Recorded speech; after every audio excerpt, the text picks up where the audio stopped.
Salut à tous, bienvenue dans cette après-séance qui va être consacrée à ce deuxième volet de la trilogie du Hobbit, la désolation de Smaug. Aujourd'hui avec moi, j'ai à nouveau Patrick. Salut. Ça va bien depuis l'année dernière ? Ça va, ouais.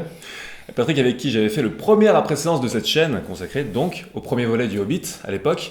C'est bien ce petit rituel qu'on a mis en place. Chaque année, Chaque année. Je trouve ça sympa. Ouais. On a encore une année, après il faudra trouver un autre film. Heureusement que c'est pas une chaîne qui est consacrée à ça, parce que sinon il y aurait... Ça va être un peu chaud, Ouais. mais bon. Donc, l'année dernière on avait parlé du premier volet, je vais peut-être faire un rapide retour sur ce qu'on avait dit. Ouais. À ce moment-là, juste pour recontextualiser, pour les gens qui n'auraient pas envie de se farcir la demi-heure d'après-séance sur le premier volet, en gros, on avait eu le même avis. On avait trouvé que le film avait un équilibre instable entre, d'un côté, le fait de vouloir adapter le Hobbit pour ce qu'il était, un conte, avec son approche légère, et de l'autre, reproduire en fait tout ce qui faisait le succès du Seigneur des Anneaux. Et finalement, les deux tons se nuisaient un peu l'un à l'autre, puisqu'on avait du mal, finalement, à ressentir une notion de danger pour des personnages qui font des chutes de 200 mètres et qui se relèvent en s'époustant.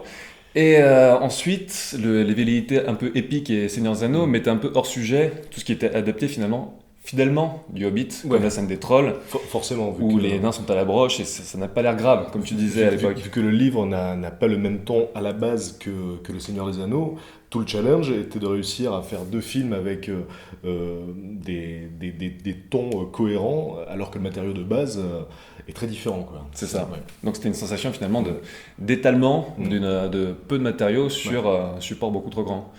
Et donc, après ce visionnage du deuxième volet, qu'on a pu voir en VO, contrairement au premier, ça fait plaisir. Mais pas en 3D, il faut peut-être le préciser. Pas en 3D, C'était soit de VO, soit 3D. C'est ça. Donc on a vite tranché, mais... Ouais. Donc on va peut-être faire comme l'année dernière. Qu'as-tu pensé de ce film ? Parce que cette fois, nos avis divergent un peu. Ouais, alors je pense que j'étais dans les bonnes dispositions psychologiques pour le voir, parce que quand on avait vu Le Hobbit, je m'attendais peut-être à quelque chose de plus spectaculaire, de plus ambitieux, et j'avais été un peu déçu, je m'étais un petit peu ennuyé, d'ailleurs je m'étais même endormi, on en avait parlé dans la précédente vidéo. Là, vu que j'attendais pas grand-chose, j'ai été plutôt agréablement surpris. J'ai trouvé que c'était du grand spectacle avec des personnages nouveaux venus assez attachants, des situations assez épiques. Moi, j'ai passé un bon moment, et autant la dernière fois, j'étais pas fâché que ça s'arrête. Autant là, j'aurais bien apprécié que ça dure encore un petit peu. Donc cette fois, tu n'as pas eu la sensation de trop peu de matériaux étirés sur un trop grand support ? Parce que c'est long quand même. J'ai le sentiment que ça se voyait moins. C'est vrai que la première fois, j'avais vraiment l'impression que tout ceci avait été étalé comme une trop petite noisette de beurre sur une énorme tartine. Comme là, disait Bilbo. J'ai trouvé que le découpage, l'écriture faisait que c'était bien rempli. En fait, on avait même l'impression qu'il y avait trop à dire pour ces 3 heures, alors qu'en réalité, c'était plutôt l'inverse. Ah oui. C'est le sentiment que ça m'a fait. Très peu est raconté finalement dans ce film. Mais beaucoup de choses se passent. On a l'impression qu'ils essaient de caler un maximum de trucs, comme si justement il avait fallu réduire l'histoire originale, alors que c'est l'inverse, il a fallu la développer. Mais avec un découpage surprenant par rapport au livre, puisque quand ils ont pris la décision de découper finalement le film l'œuvre non pas en 2 films mais en 3 films, ils ont réaménagé un petit peu la manière dont les 3 films allaient s'articuler, ce qui donne vraiment une construction assez étrange. Alors, on va faire des spoilers, c'était un petit besoin de préciser. Bon, je vais le mettre au-dessus du titre de la vidéo. Mais par exemple, terminer le film comme il est terminé, là, avec Smaug qui va attaquer Dale, finalement. Et le film se termine sur Bilbo qui fait « What have we done ?» Énorme spoiler, on ne peut pas plus spoiler en fait. Voilà. Vous avez été prévenus, hein ? Oui. Si on a lu le livre, on sait que Smaug va à Dale et il se fait canner. Donc, à partir de là, pourquoi construire le 3e film, en commençant par la fin du livre, le climax du livre ? Parce qu'après cet événement, il ne se passe plus grand-chose dans le livre. On pouvait même imaginer que la fin du film serait la fin du livre, et que le 3e serait une invention totale. Finalement, c'est quasiment ça. Ouais, mais comme on en parlait, c'était ce qui était prévu à l'origine. Quand Guillermo del Toro devait réaliser, il devait faire un film avec une adaptation du Hobbit et un film qui fasse la jonction entre le Hobbit et le Seigneur des Anneaux, racontant notamment la manière dont le nécromancien s'avère être Sauron. C'est comme on l'apprend dans ce 2e volet du Hobbit. Sauf que, comme on le disait, il y a une 60aine d'années entre les deux. Voilà. Donc c'est difficile de remplir l'intervalle. Ça, c'est le truc qui m'a posé le plus question dans ce film. Si Gandalf comprend qu'en fait les nécromanciens et Sauron, si il tombe sur ses armées, si ces armées se mettent en marche, pourquoi au début du Seigneur des Anneaux, il va être... c'est Sauron, je pense. Ouais. Je vais aller enquêter, je pense. Mais oui, tu l'as déjà vu, c'était il y a 60 ans, il était là.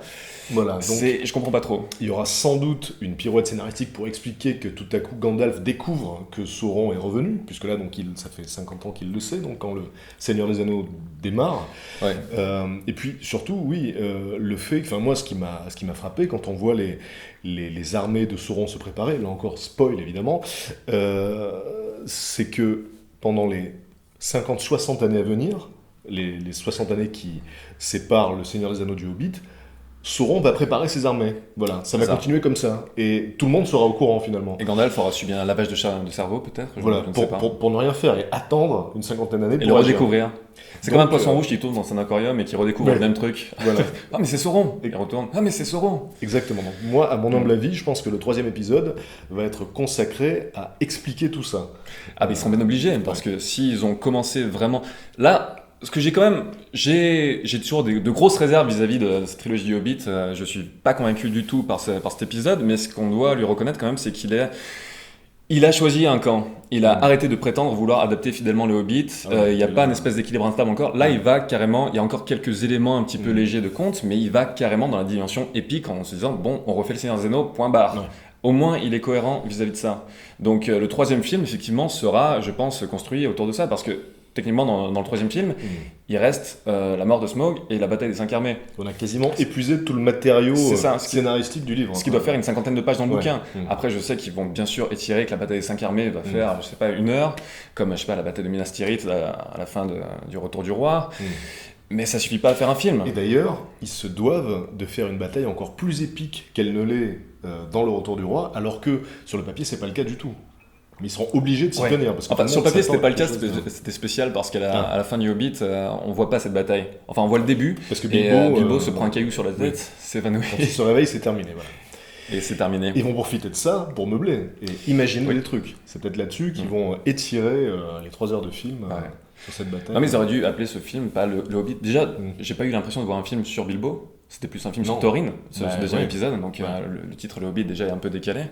Ils auraient dû appeler ça, je sais pas, une reconstruction basée vite fait sur la construction du Hobbit. Ça aurait été un peu plus cohérent. Un peu long pour l'affiche. Et les chroniques, les chroniques du Hobbit ou quelque chose comme ça. Chroniques de Terre du Milieu, les contes de la Terre du Milieu, comme il l'avait appelé. Mais alors, cela dit, beaucoup de scènes épiques et spectaculaires dans ce film, notamment l'évasion des trolls du royaume des elfes. Des trolls, des nains. Des nains, absolument. Du royaume des elfes, donc cette scène de poursuite sur l'eau, à base de tonneaux. Qui fait penser à du Buster Keaton. Oui, en fait. Il y a une espèce de... Là, pour le coup, j'ai eu tendance dans ce film à être vite lourdé par certaines scènes d'action qui étaient vraiment trop lourdes, toujours trop, et surtout beaucoup trop d'imagerie numérique qui nuit un petit peu à la crédibilité. Et là, ça m'a montré que c'était encore une fois une question de dosage, parce que sur cette scène, j'ai vraiment pris mon pied. Très efficace. Très vraiment chorégraphié, habilement, très drôle. Bombure qui est dans son tonneau, qui l'éclate et qui devient une espèce de méca-tonneau. Ça pourrait être ridicule, mais c'est ridicule, mais c'est assez drôle. C'est assumé, voilà. C'est vrai qu'il y a le côté, comme tu dis, un peu burlesque, un peu... D'ailleurs, Philly, ou Skilly, c'est celui qui se prend une flèche dans le genou. Est-ce que c'est une référence à Skyrim, la flèche dans le genou? Ah oui, c'est vrai, Skyrim. Est-ce que c'est un petit clin d'œil? Oui, là, c'est vrai qu'il faut peut-être expliquer cette référence pointue. Oui. Donc, c'est dans le jeu Skyrim, il y a un personnage qui dit « Avant, j'étais un guerrier, mais j'ai pris une flèche dans le genou. » Voilà.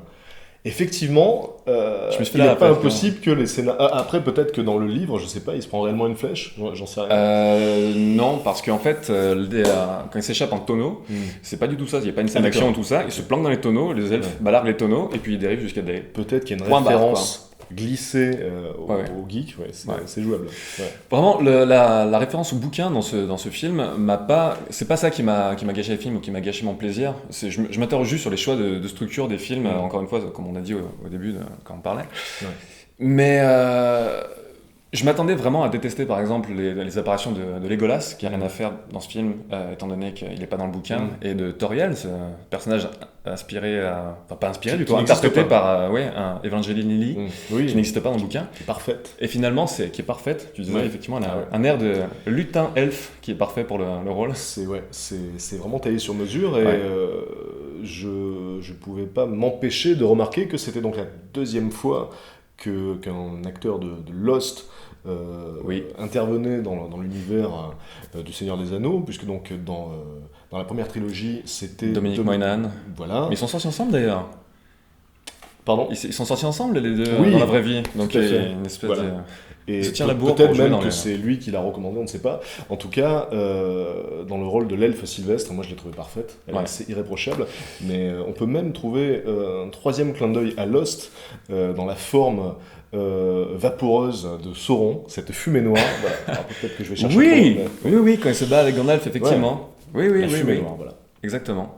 Mais bref, tout ça pour dire que je suis pas du tout à cheval sur le bouquin parce que Legolas et Toriel sont presque ce que j'ai préféré dans le film. Vraiment, c'était bien amené. Finalement, Legolas, bon, effectivement, dans l'histoire de la Terre du Milieu, c'est le fils de Thranduil, le chef des elfes, qui est brillamment interprété par Lee Pace, qui Lee est vraiment Pace. très bon, qui Qui- joue un elfe plus gangsta.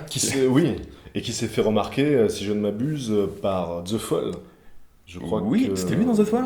Ouais, c'est lui qui joue The Fall, dans The Fall. Ouais. Et je crois qu'il s'est fait remarquer dans le film par Peter Jackson, parce que le film est Ouais. extraordinaire. Si vous n'avez pas vu The Fall, voyez-le. Il a joué dans le Et- dernier Twilight aussi. Ah, ça je l'ai pas vu. Voilà. Excuse-moi. Mais, Je ne l'ai pas vu non plus. Si, voilà. je l'ai vu. Merde. Mais Je non, suis- donc il est très bon. Et Legolas est particulièrement charismatique, je trouve, dans ce film-là. Ouais. Il est plus sombre que dans la première trilogie. Et, Non mais voilà, ouais. quitte à partir vraiment dans le fait total d'assumer que le Hobbit est juste un matériau vague de base et qu'on va broder à partir de là, Mm. quitte à bien broder, ok, ça Mm. passe. C'est vraiment Legolas et Toriel, encore une fois, pas de souci, Mm. ça le faisait quoi. Oui, on peut dire que c'est vraiment un prétexte pour développer, décliner l'univers du Seigneur des Anneaux. Mm.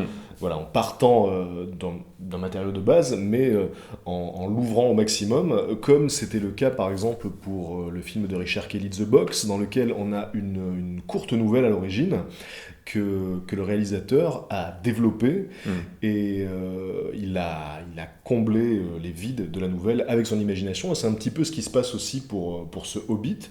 On a une histoire assez brève à l'origine, et là donc on a pu voir tous les ajouts que les scénaristes ont pu injecter dedans pour que ça tienne 3 heures. Et moi je trouvais que c'était un remplissage qui passait assez bien, quoi. J'avoue Bah, que- pour peu qu'il soit assumé Ouais. comme tel, moi j'ai aucun problème avec ça. Pour peu que vraiment les intentions soient claires à la base, et ce que je reprochais au premier volet, c'était surtout que ces intentions n'étaient pas claires et que le film ne choisissait vraiment pas son camp. Donc une fois qu'il l'a choisi, Oui, là, ok, c'est je trouve ça vraiment dommage différent. après que le Hobbit n'ait pas été adapté en tant que tel, vraiment pour ce qu'il est, mais pourquoi pas. Après, Alors, ce qu'on se disait aussi, c'est que pour beaucoup de gens, Le Seigneur des Anneaux, c'est aujourd'hui d'abord un film, d'abord une trilogie. c'est ça. Et du coup, le réalisateur, les producteurs étaient tenus de donner au public une trilogie au moins équivalente en taille, en puissance, en démesure, et ils n'avaient pas tellement le choix, quoi. S'ils avaient fait un seul film d'1h30 ou de 2 heures qui raconte simplement De l'histoire toute du façon, il n'aurait Hobbit, pas fait 1h30 à 2 heures, je pense. Hein. il aurait sans doute étiré. Mais, Mais déjà, même 3 heures pour raconter la seule histoire du Hobbit, c'était même déjà trop, quoi.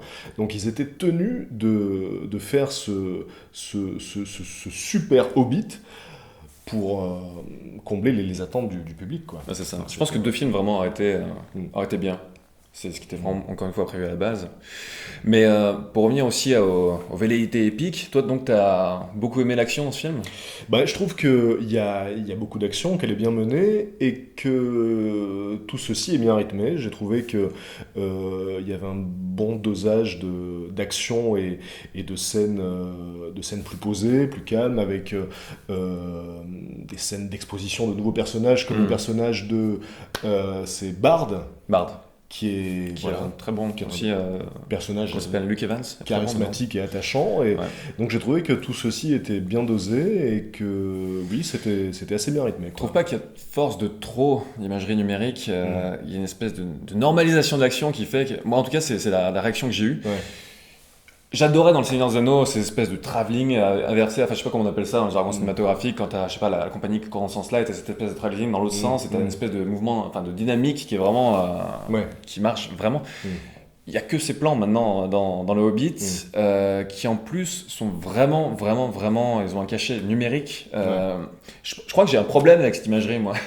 Elle me jette hors de ça. C'est pour ça que de tout ce que Jackson a adapté du Seigneur enfin de Tolkien, mon préféré reste La Communauté de l'Anneau, que beaucoup de gens pensent être un film plutôt chiant, lent, enfin chiant, en tout cas lent, et n'être qu'un prologue pour ce qui suivra dans le Retour du Roi et les deux tours, qui est vraiment le cœur du truc. Mais La Communauté de l'Anneau, pour moi, avait tous les partis pris nécessaires pour adapter ça. Sur ce côté organique. Quand c'était dans la forêt, on sentait la moiteur des feuilles. Il y avait vraiment un équilibre superbement bien respecté entre l'image numérique et le fait d'ancrer organiquement à l'écran ce qui se passe. Parce que même avec les ordinateurs et les animateurs les plus performants du monde, je suis désolé, mais Azog et Bolg, je vois que ce sont des créatures, même s'il y a une performance capture, je vois que c'est modélisé numériquement, et ça me gêne. Surtout quand tu vois la substance d'un acteur réel maquillé. Gollum, parce que oui, on m'a souvent, dans les commentaires de la première chronique, beaucoup de gens me disent pourquoi tu dis pas Gollum. Gollum, c'est juste la prononciation à l'anglaise, et comme j'ai vu les films surtout en VO, je le prononce donc à l'anglaise. Moi, je dois dire que sur un plan visuel, comme toujours d'ailleurs avec les films tirés de l'univers du Seigneur des Anneaux, je suis sidéré par la beauté des paysages, des décors. Là encore, on a le Royaume des Elfes qui est magnifique. C'est très beau. Après, c'est une question de goût, mais moi, j'avoue que je suis assez client. Et pour les scènes d'action et la débauche d'effets numériques, je trouve là aussi que c'est de plus en plus maîtrisé, de plus en plus fin. Alors forcément, il y a toujours des scènes où on distingue des comédiens intégrés sur fond vert, et là, bon, forcément, ça fait un petit peu sortir du film, mais je trouve qu'on va de plus en plus loin, et que la distinction est de plus en plus délicate. Je pense à Gravity, notamment, qui est un film en 3D en réalité, quoi. Gravity, c'est un film d'animation, on peut le dire, hein. C'est quasiment de l'image de synthèse de bout en bout, et on ne le voit plus. En fait, toutes les techniques sont tellement accumulées dans ce film. J'avais dit que c'était de la performance capture dans ma préséance, mais il y a vraiment un mélange d'énormément de choses. Mais on peut considérer que c'est un film d'animation avec intégration du visage des comédiens, et là, d'une certaine manière, je trouve que donc dans le Hobbit, on a des scènes sublimes et spectaculaires qui sont quand même très maîtrisées. Alors évidemment, il y a toujours des petites imperfections qui font qu'on sait que c'est synthétique, et c'est regrettable parce qu'on n'a pas encore la substance de la matière réelle, mais je sens que très bientôt, on ne fera plus aucune différence. Alors, est-ce que c'est un bien ou pas, je ne sais pas, mais...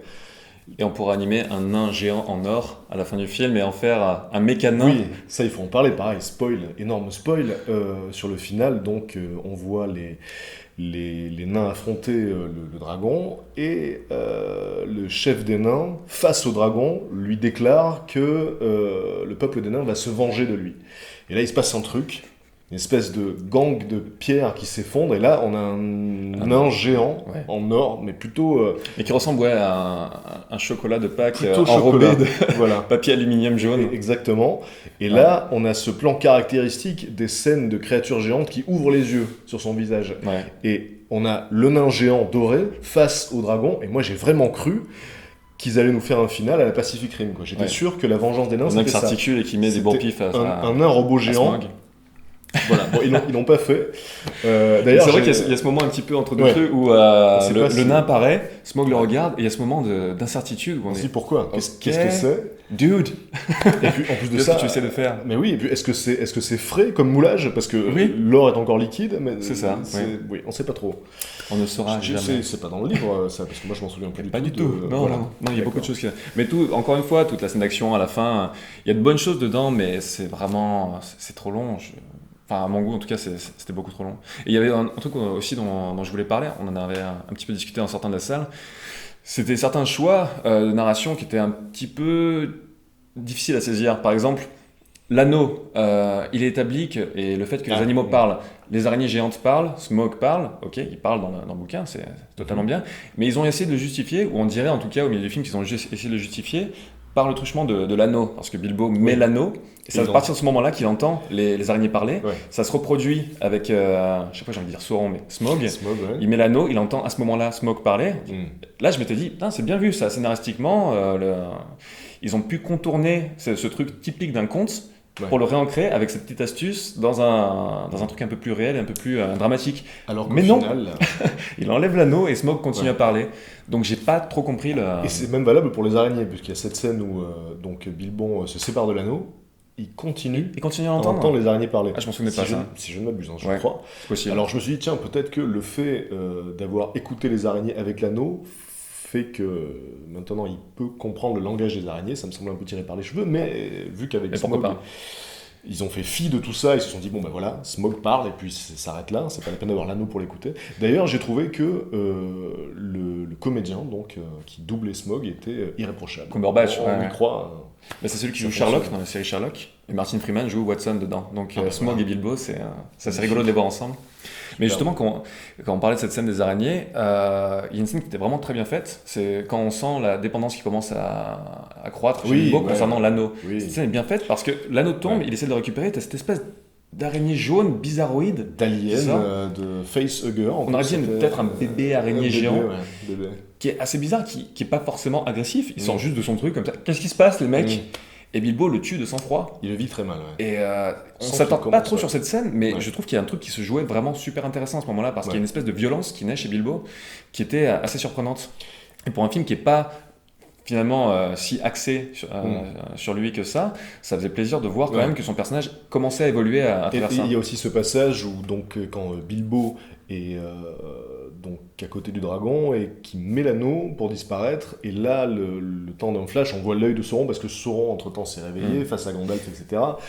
Et donc on a un aperçu de ce qui va arriver, mais le truc c'est que encore une fois, j'ai vraiment le sentiment que le film essaie de faire la passerelle entre le Hobbit et le Seigneur des Anneaux, comme ça peut être le cas dans La Guerre des Étoiles par exemple, sauf qu'il y a une 50aine d'années entre les deux, et on a l'impression que pendant les 5 décennies qui séparent les deux films, les choses vont rester en stase, quoi, que ça va rester comme ça en fait.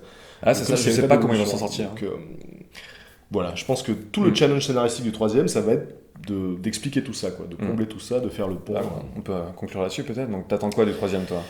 Alors, moi, ce que j'attends du troisième, c'est ça, c'est une passerelle narrative cohérente qui fasse le lien entre les deux séries, et je pense que comme à la fin de la trilogie du Seigneur des Anneaux, on aura peut-être un épilogue qui va se développer sur plusieurs années et qui va faire le lien avec le début du Seigneur des Anneaux. Je suis à peu près sûr qu'on verra Frodon, d'ailleurs il me semble qu'on le voit au début du premier, on le verra sans doute à la fin du troisième, et s'ils réussissent à faire ça, s'ils réussissent à faire un pont cohérent entre les deux, je pense qu'ils auront réussi leur pari. Plus qu'assurer encore une cohérence entre les Bilbo et le Seigneur des Anneaux, je pense que ça sera surtout une question de désamorcer le what the fuck du deuxième volet avec le réveil de Sauron. Je suis vraiment très curieux de voir comment ils vont éviter la catastrophe narrative. Parce que ça, on est d'accord, c'est une invention pure. Dans le Hobbit... C'est pas de l'invention pure parce que c'est basé sur des éléments, mais encore une fois, c'est étiré, et ensuite c'est de l'excroissance qui sort complètement du cadre de ce qu'était le récit. Il n'est pas établi que c'est Sauron. Jamais Sauron n'est prononcé dans le Hobbit. Dans le Hobbit, il parle de nécromancien. Voilà, il le mentionne. Gandalf s'en va au moment du récit, il revient, on sait pas trop ce qu'il est allé bidouiller, on sait qu'il enquête sur 2-3 trucs qui craignent un peu. Mais voilà, après je suis encore une fois pas du tout contre le fait de développer cette histoire, et ça donne vraiment des trucs de la tension dramatique qui est bonne, et qui marche sur certaines scènes, mais de développer à ce point d'une manière qui a priori peut paraître contraire à ce qu'on voit dans le début des Seigneurs des Anneaux. C'est-à-dire que là, ils prennent la décision de réinventer la mythologie elle-même, quoi. Puisque donc, ils décident de faire de ce nécromancien Sauron, ce qui n'est pas le cas sur le papier.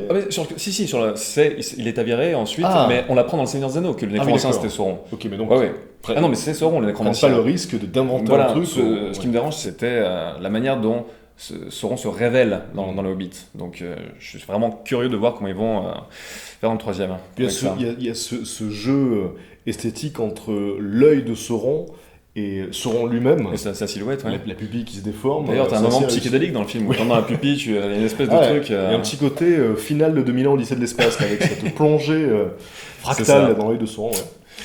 Donc oui, bah, pour conclure là-dessus, donc toi tu as plutôt apprécié et tu attends le troisième Ouais, à curiosité. ouais, tout à fait. Je l'attends à curiosité aussi, mais pas pour les mêmes raisons. Mais on verra bien. On verra ça. Bon, Ouais. et ben à l'année prochaine. Rendez-vous dans un an, tout à fait. Rendez-vous dans un an. Salut. Salut à tous.